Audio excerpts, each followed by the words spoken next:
সাবেক চেয়ারম্যান পদুয়ার জনাব লিয়াকত আলী চৌধুরী, আমাদের দলের দক্ষিণ জেলার সভাপতি বিশিষ্ট শিল্পপতি জনাব ইয়াকুব আলী,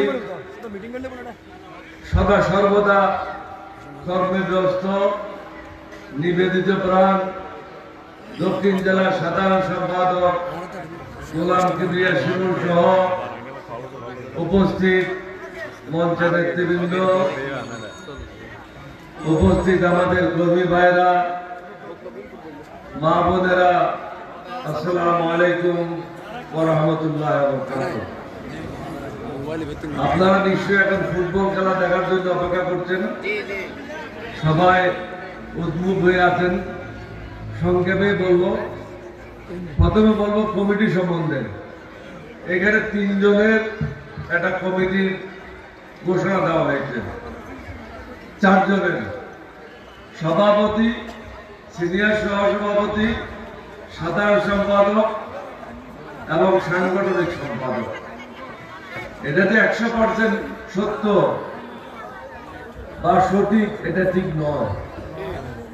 রাজনীতি হলো সবসময় কম্প্রোমাইজ করতে হয়, আলাপ আলোচনার মাধ্যমে ঠিক করতে হয়। সুতরাং কেউ রাগ করবেন, মন খারাপ করবেন, এটা আপনার ইমানের দুর্বলতা। সবসময় বলবেন যা কিছু হয় আলহামদুলিল্লাহ, আল্লাহ আপনাকে পুরস্কৃত করবেন। আপনি যদি হতাশ হন, আল্লাহর উপর থেকে আপনার আস্থা চলে যায়। কোন অবস্থাতে সেটা করবেন না। আমার বয়সে যত বড় বিপদ আসুক না কেন, আমি কখনো চিন্তা করি না। প্রেসিডেন্ট জি আমাকে জিজ্ঞাসা করতো, এতগুলি সিপাহী বিদ্রোহ হলো, তুমি তো খালি হাতে গিয়ে ওদেরকে দমন করো, তোমার ভয় লাগে না? তাহলে আল্লাহ যখন সাথে থাকে, ভয়ের কারণ কিসে হতে পারে? আল্লাহ ছাড়া যদি আমি যাই তাহলে তো ভয়ের কারণ।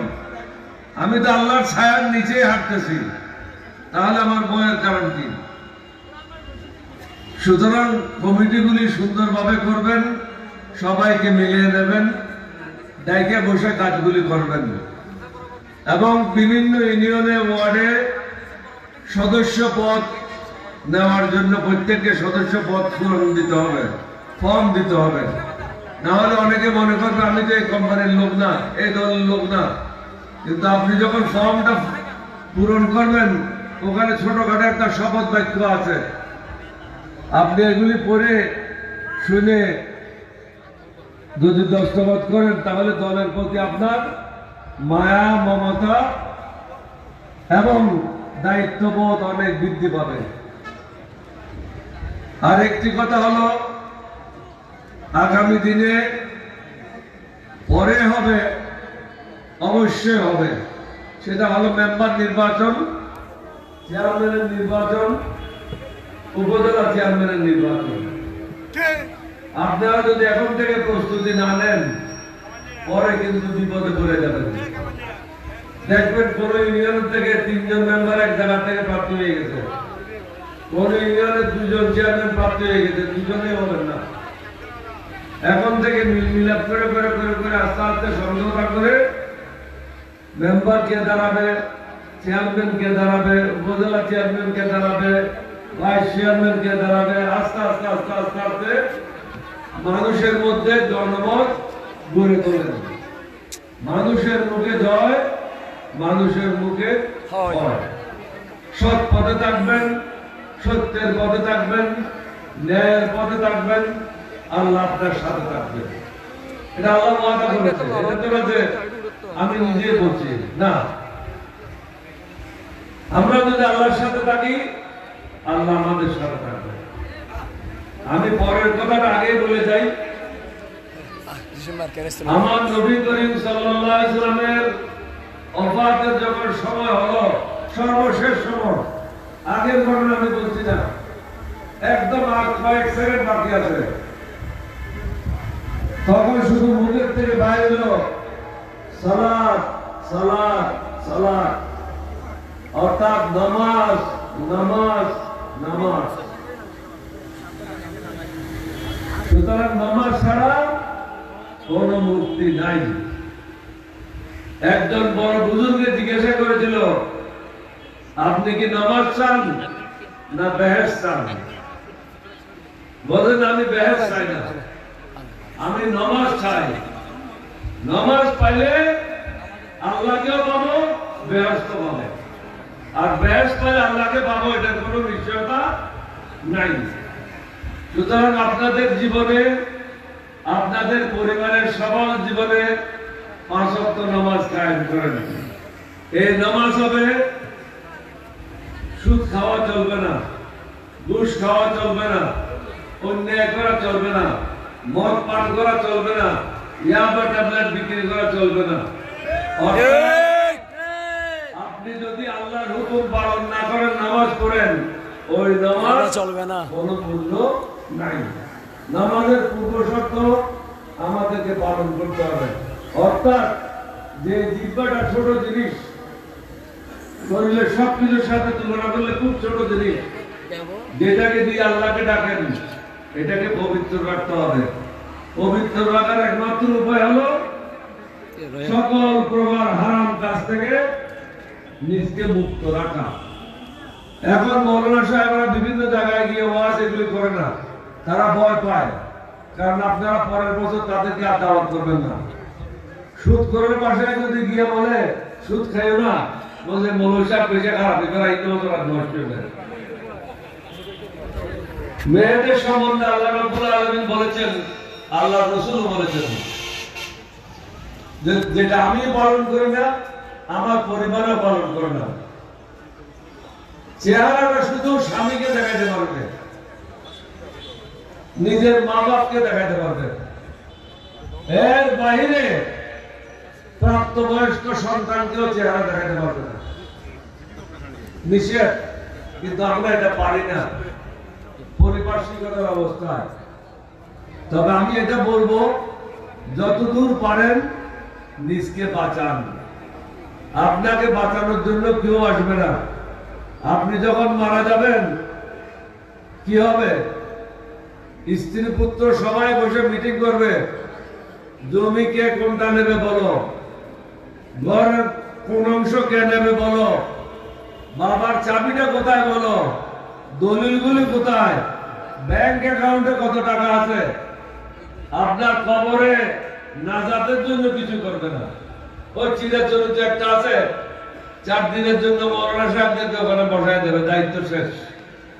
বাকি যে 365 দিনের মধ্যে 361 দিন আপনার কিভাবে যাচ্ছে, এইটার কোনো খবর ছেলে মেয়েরা নেবে না।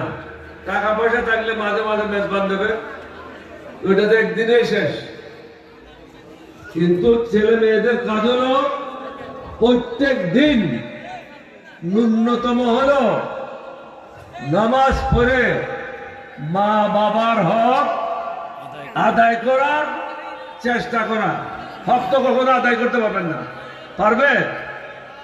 মার যে 1 ফোঁটা দুধ খাই বা খেয়েছি, এটার কোনো ঋণ শোধ করা যাবে? যাবে না। আল্লাহ সবকিছুর মালিক, যা কিছু দেখেন, যা কিছু দেখছেন না, সবকিছুর মালিক। কিন্তু আল্লাহ আপনাকে বেহেশতে দিতে পারবে না যদি মা রাজি না থাকে। আল্লাহ মাকে সেই ক্ষমতাটা অর্পণ করেছেন। সুতরাং মার খেদমত করেন। আমি যে এই পর্যন্ত এসেছি, এটা আপনাদের দোয়া আর আমার মা বাবার দোয়া। চেষ্টা করেছে খেদমত করার জন্য, তার মধ্যে অনেক ত্রুটি আছে। এখনো যখন পিছনের দিকে তাকাই দেখি, মাঝে মাঝে মনে হয় মাকে এই সময় এই কথাটা না বললে ভালো হতো। দুঃখ পাই মাঝে মাঝে। এখন তো কিছু করার নাই, শুধু একটা কাজ করি, প্রত্যেক দিন তাদের জন্য সওয়াব বক্সায় দিই, নামাজ পড়ে পড়ে সওয়াব বক্সায় দিই, আপনাদের জন্য দিই, পুরো দেশবাসীর জন্য দিই। প্রথমে আমার নির্বাচনী এলাকাগুলির জন্য দিই, তারপরে আমার নেতা কর্মীদের জন্য দিই, তারপরে চট্টগ্রামবাসীর জন্য দিই, তারপরে বাংলাদেশের সবার জন্য দিই, তারপরে সমস্ত পৃথিবীর আল মুমিনুন ওয়াল মুমিনাত সবার জন্য আল্লাহর কাছে বলি। আল্লাহ যদি কোনো গ্রহণ করে 1 সেকেন্ডের জন্য, তাহলে সবাই উপকৃত হব। আমার ছেলে যে একটা কথা বলে গেল, আমি হুজুর পাকের রওজায় আমার মা এবং আমার স্ত্রীকে নিয়ে একা দাঁড়িয়েছি রাত্রে, আশেপাশে কেউ নেই। সবাইকে বলে দেওয়া হলো কেউ এখানে আসবে না যতক্ষণ পর্যন্ত আমি আমার মাকে নিয়ে রসুলের সাথে কথা শেষ না করতে পারি। এবং সরকারে, সৌদি সরকার সেটাই ব্যবস্থা করলো, আশেপাশে কাকেও আসতে দিল না। আমরা রসুলের সাথে কথা বলার পরে ফিরে আসলাম, অন্যান্যরা গেল। এই ধরনের অনেক সুযোগ হয়েছে। একদিন দাঁড়িয়ে চোখের পানি ফেলে বললাম, ইয়া রাসূলুল্লাহ, বহুবার তো আপনার কাছে আসলাম, বাইরের থেকে বাইরে বিদায় করে দিলেন মেহমানকে। আমি তো আপনার মেহমান মদিনাতে, ঘরে তো ঢুকতে দিলেন না। আগামীবার যখন আসবো মেহরবানি করে মেহমানকে ঘরে ঢুকাবেন। ওখানে যে গভর্নরের রয়্যাল প্রটোকল বলে, রাজকীয় প্রটোকল, তাকে ডাকলাম। ডাকে বললাম যে আগামীবার যখন আসি নবীর রওজার ভিতরে ঢুকতে চাই। বলবো আল্লাহ না, এটা সম্ভব না। বাইরের থেকে, গিরার বাইরের থেকে তুমি 100 বার তোমাকে একা দাঁড় করে দেব, কিন্তু ভিতরে যাওয়ার কোনো অনুমতি নেই। তাহলে তুমি কি রসুলের প্রতিনিধি? বলেন না। তাহলে তুমি জবাব দিচ্ছ কেন? তোমার কাজ হলো গভর্নরকে বলা। যদি গভর্নরে বলে যাইতে দেব না, তখন বুঝবো যে আমার রসুল সেটা কবুল করে নাই। পরের বার 1 বছর পরে যখন গেলাম, তাকে ওয়াদা করে আসছিলাম যে সেই গভর্নরকে বলবে। পরের বছর যখন গেলাম, এয়ারপোর্টে দৌড়ে আসলো, আসে বলে, আসলে তুমি কে বলো? আমার নাম অলি আহমদ, আর কোনো পরিচয় নেই। বলছে না, তোমার কাছে কোনো কিছু আছে? তাহলে অবশ্যই আছে, আমি একজন ভালো মুসলমান, চেষ্টা করি, এটা নামাজ পড়তে চেষ্টা করি। বলছে গভর্নর রাজি হয়েছে, তোমাদের জন্য রাত্রে নবীজির রওজা খুলে দেওয়া হবে। সারাদিন এদিক ওদিক শুট করে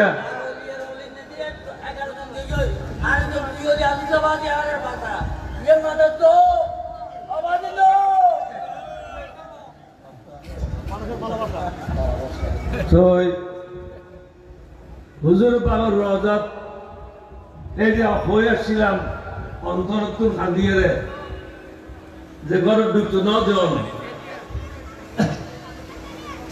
মেহমানের বাথরুম বারে বিদায় করে দিয়ে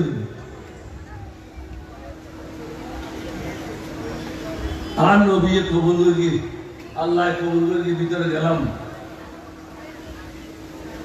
ব্যাগুনে ইটান দিয়ে আইটান দিতুন গুড়ি ভাষণ গুড়ি জায়গায় কত বার করে জায়গায় দিয়ে এলাম। দেখুন যে আয় ধরে গেলাম, আয় আস্তে আস্তে দিলাম। বহুবার গেই আল্লাহ গরত, আল্লাহ রসুলের গরত 30-35 বার ঘুরে গেই। লজে কেন লজে আয় নিজেও করতে পারে, ফোনে পেয়া দেয়, ফোনে হোটেল ভাড়া করে, ফোনে খানা আনে, বই তো পারে। কে 40 জন খানা নিয়ে, কে 20 জন খানা নিয়ে, এটা আছে খাওয়ান আত্মীয় সেক্রেটারি দিয়ে। আর তাইতাম নাই আর ওয়াইফ খানা শুধু 40 জন লাগে, ব্যাগুড়ে নিচে সব বিষয় হেরে খাইয়ে দেখে বুঝি। এই হচ্ছে আল্লাহ মেহরবানি। নবীজির ভিতরে গেলাম, জিয়ারত করলাম, কিন্তু গিলাপ না পাইলাম। আল্লাহর ঘর গিলাপ পাই গেলাম 93 সাল, নবীর বংশধর আর দিয়ে গিলাপ রাজা তুলল আর মালিক তুলল ফরম আছে। গিলাপের মালিক হচ্ছে নবীর বংশধর। এই রসুল সাল্লাল্লাহু আলাইহি সাল্লাম গিলাপ পাই গিয়ে আজ হইতে 3 বছর আগে। আল্লাহর ঘর গিলাপ পাই 52 সালের মধ্যে নবীর বংশধর ছিল। বছর আগে স্বর্ণ লিখিত গিলাম প্রায় 1 কেজির মতো স্বর্ণ হইল ইয়া রহমানু ইয়া রহিম লেখা উর্দি থাকে যেন মসজিদুল রহমান ইয়ে নো আল্লাহ দিয়ে তো বহুত কে এখন তো ইয়ে এয়ারপোর্টে দিবেন কেন করি তাহলে কি অসুবিধা কি হয়তো এটা তো শোনা আছে তার মধ্যে আল্লাহ দিয়ে আল্লাহ যদি ফেলে টাকা পাই তাতে কিছু গণনা আছে নামাজি আই তো আমি ইয়ে বাবা ইয়ে দিতাম না ইয়ে ভাই রেখুন না নাম বলতে আল্লাহ ইয়ে দেয় তো টাকা যেটা আসি বাক্সর আশেপাশে কি দাও না আয়ের বলবো না ওই উত্তরাত দিতে দিব আজ পড়া দেখি এবছর আবার গেলাম আমরা আবার দিলাম মক্কা হেরামত দায়িত্ব আছে এই ব্যাপারে পুরো পরিবার ব্যাপারে হচ্ছে আব্বা মানে আর তারা বাবা নেবে এবং গিলা প্রেজেন্ট হইতে সৌদি হলে বাপ ডাকে তৈরি বুঝতে আল্লাহ বন্ধুর মেহরবানি করে যেটা মিসকিন ডাকে এটা বাপ ডাকে পুরো পরিবারের ব্যাপারে বাপ ডাকিয়ে দেয় গর্ব দিয়ে দশ খাওয়াই দিই ইন কেন হতে ইন আমরা দোয়ায় আর মা বাবা দোয়ায় ইলে আর ঘরকে অধীন করি চেষ্টা করি সাহায্য করি সবসময় বাড়ি এড়িলে হতাম কিন্তু কোনো কি আরে মিথ্যে আশ্বাস করি হইলে মুকুল কই দিলে কই নইলে হইলে দিয়ে করতে হবে যাও দেশের অবস্থা ভালো না হাসিনা এবং হাসিনার লোটা বাহিনী দেশের সব টাকা লুণ্ঠন করে বিদেশে নিয়ে গেছে অর্ধেক টাকা ভারতে কারণ যত বড় বড় আওয়ামী লীগের গুন্ডা সন্ন্যাস আছে তারা সবাই ভারতে আশ্রয় নিয়েছে টাকা পয়সা নিয়ে ভারত আমাদের দেশে যে ক্ষতি করেছে এই ক্ষতি কেউ করে নাই ভারতের আমরা কোনো ক্ষতি করি নাই আমরা প্রত্যেকটা দেশের প্রতি শ্রদ্ধাশীল প্রত্যেককে সম্মান করি আমরা চাই ভারত সহ প্রত্যেকটা দেশ বাংলাদেশের জনগণের সাথে বন্ধুত্ব করো বাংলাদেশের সাথে সুসম্পর্ক বজায় রাখো কারো ক্ষতি আমরা চাই না কারো জায়গাও আমরা দখল করতে চাই না আল্লাহ আমাদেরকে যেতে দিয়েছে সেটাই নিয়ে আমরা সন্তুষ্ট আলহামদুলিল্লাহ ভারতকে সেটা বুঝতে হবে আমরা বেঈমানের বংশধর না আমরা এক আল্লাহর পূজারী এক আল্লাহকে বিশ্বাস করি নবীর উপর আমরা ঈমান এনেছি আমরা কারো জমি দখল কারো জায়গা দখল এটা ইসলাম ধর্মে অনুমতি দেয় না সুতরাং আমরা ভারতের জায়গা দখল করব এটা কোন অবস্থাতে ভারতের উচিত না বিশ্বাস করা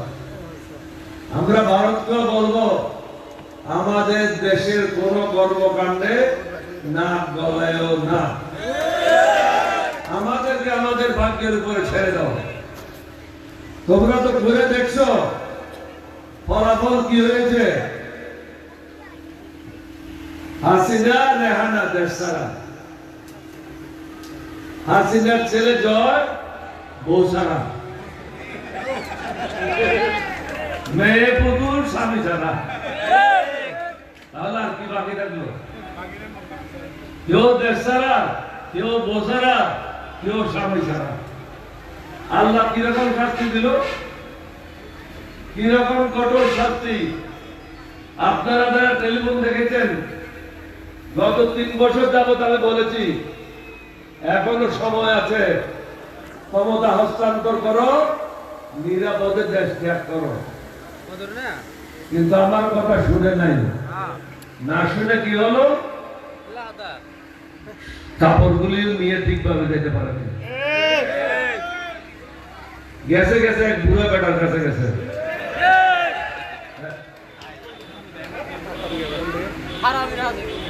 কিন্তু আগুন ঠিক হয়ে গেল বন্ধ রাজ যাইল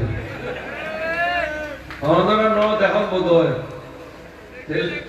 টেলিফোন চাইলে দেখি পাবি বন্ধ নাই করে জামাই দিলে হয় হ্যাঁ বললা উর্দু কই দিলে হইয়ে তারপর বাংলা চাকরির কথা বলুন হয়তো आइए ना मैंने क्या कुछ किया अब आइए देखिए ना और तुम आइयो आए बहुत किसी बोली तुम एक का साइज हो ना कि नमे করে জামাইলো হতা গো তুই যাতে বাংলাদেশে মাইতো লয় অর্ধেক হতি তো ট্যাঙ্ক দয় দিত তুমি তো আজকে বাংলাদেশকে ধ্বংস করে গেছো তোমার বাপ সবাইকে বলছে লাঠি সোটা নিয়ে স্বাধীনতার জন্য প্রস্তুত থাকো আমাদেরকে যুদ্ধে নামায় দিল আপনাদের সন্তান ক্যাপ্টেন অলি চারটার লোককে আমাকে পছন্দ করে না যার জন্য তাদের লজ্জা হয় আমার নামটা বলতে এই ক্যাপ্টেন অলি সর্বপ্রথম অস্ত্র হাতে নিয়ে যুদ্ধে গিয়েছিলাম পাকিস্তানিদেরকে আমি অ্যারেস্ট করেছিলাম শহীদ রাষ্ট্রপতি জিয়াউর রহমান 10 মিনিট পরে তার নির্ঘাত মৃত্যু হতো চট্টগ্রাম বন্দরে তাকে ফিরে নিয়ে আসলাম বিদ্রোহের নেতা তিনি হলেন এবং পরের দিন তাকে নিয়ে রেডিও স্টেশনে গেলাম বললাম আপনি স্বাধীনতা ঘোষণা করেন অন্য কেউ হলে নিজেই ঘোষণা করে দিত আমি তো সেটা করি নাই উনি আমার বয়সে বড় চাকরিতে বড় উনাকে আমি সেই সম্মান দিয়ে ওখানে নিয়ে গেছি এখন বিএনপির অনেকে একটা প্রশ্ন করতে পারো তোমরা যদি লেখাপড়া জানো আমার ঘরে আসো জিয়া সাহেবের লেখা জিনিসটা আমি তোমাদেরকে দেখাবো স্বাধীনতা কে ঘোষণা করার জন্য বলেছে সেটাও লিখিতভাবে আছে এবং সর্বপ্রথম কে বিদ্রোহ করেছে পাকিস্তানের বিরুদ্ধে সেটাও লিখিতভাবে আছে ডকুমেন্ট ছাড়া আমি কোনো কথা বলি না ঢাকাতে প্রত্যেকের নামে রাস্তা হয়েছে বিএনপি সরকার আমলে যারা আমার অধীনে চাকরি করেছে তাদের নামেও রাস্তা হয়েছে কিন্তু ক্যাপ্টেন অলি কর্নেল অলির নামে রাস্তা হয় নাই কিভাবে আমাদেরকে ঘৃণা করে অনেকে সেটাই আপনাদেরকে বোঝানোর জন্য হাসিনা আমাকে বেগম জিয়াকে বাদ দিয়ে 96 সালের ডিসেম্বরে প্রধানমন্ত্রী বানাতে চেয়েছিল আমি রাজি হয়েছিলাম প্রথম দিন দ্বিতীয় দিনও রাজি হলাম তৃতীয় দিন আসলো পরের দিন সকালে 10টায় শপথ গ্রহণ হঠাৎ মনের মধ্যে ভয় ঢুকে গেল এই দুদিন তো মতামতটা আমার পক্ষ থেকে দিলাম যাই নামাজে গিয়ে আল্লাহকে তো জিজ্ঞাসা করি নাই আল্লাহর সাথে তো কোনো পরামর্শ করি নাই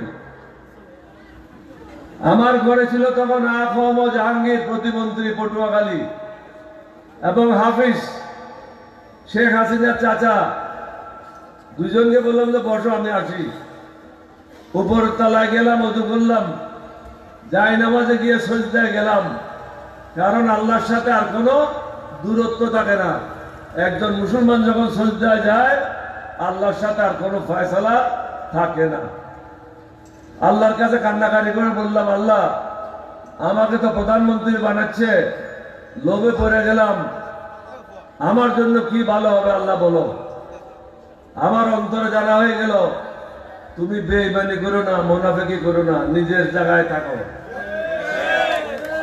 আমি নিচে নেমে দুজনকে বললাম আমি অত্যন্ত দুঃখিত আমি প্রধানমন্ত্রী হব না এই কথাগুলি কিন্তু শেখ হাসিনা থাকা অবস্থায় আমি টেলিভিশনে বলেছি কারণ শেখ হাসিনা চলে যাওয়ার পরে যদি বলি অনেকে বলবে যে এটা গল্প করতেছে শেখ হাসিনা দেশে থাকা অবস্থায় একাধিকবার এই কথাগুলি বলেছি বহু টাকার লোভ আমাকে দেখাইছে কিন্তু আপনাদের সাথে আমি দেশের মানুষের সাথে বেইমানি করি নাই মরতে তো হবে কুত্তার মতো মৃত্যু বরণ করে কোনো তো লাভ তো নাই আমার রসুলকে লজ্জিত করে তো লাভ নাই ইমানদার মানুষের মতো মৃত্যু চাই আল্লাহর কাছে সেটাই প্রার্থনা করি আপনারা প্রত্যেকদিন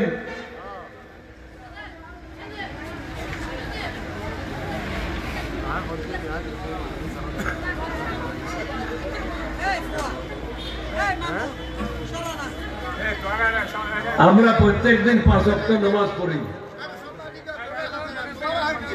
5 ওয়াক্ত আমরা কি করি আল্লাহকে ডাকি না, নাকি?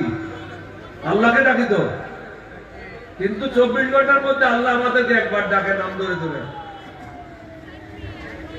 24 ঘন্টার মধ্যে একবার আল্লাহ প্রত্যেক বান্দাকে নাম ধরে ধরে ডাকে। এই ওলিয়ামত তুমি কোথায়, এই লিয়াকত তুমি কোথায়? সেটা হলো তাহাজ্জুদের নামাজ। বাকি 5 ওয়াক্ত আমরা আল্লাহকে ডাকি, কিন্তু আল্লাহ শুনে কিনা আমরা জানি না। এটা তো আমরা জানি যে আল্লাহ আমাদেরকে ডাকছে, তখন যদি উপস্থিত হন আর কোনো ভয়ের কারণ থাকবে না। দেশের অবস্থা ভালো না, এখন এই সংস্কার দিয়ে কি করব? এটা দিয়ে পানি দিয়ে কি তাবিজ বানাবো? এই হারামজাদাগুলিকে শাস্তি দিতে হবে। যারা আমাদের ধন সম্পদ লুণ্ঠন করেছে, দেশের ধন সম্পদ লুণ্ঠন করেছে, গণতন্ত্র হত্যা করেছে, আপনাদেরকে সুশাসন থেকে বঞ্চিত রেখেছে, আপনাদের উপর জুলুম করেছে, আপনাদের ঘর বাড়ি দখল করেছে, মা বোনদের উপর অত্যাচার করেছে, তাদের বিচার অবশ্যই করতে হবে। এবং 2018 সালে যে সমস্ত টিএনও, যে সমস্ত ওসি, যে সমস্ত ডিসি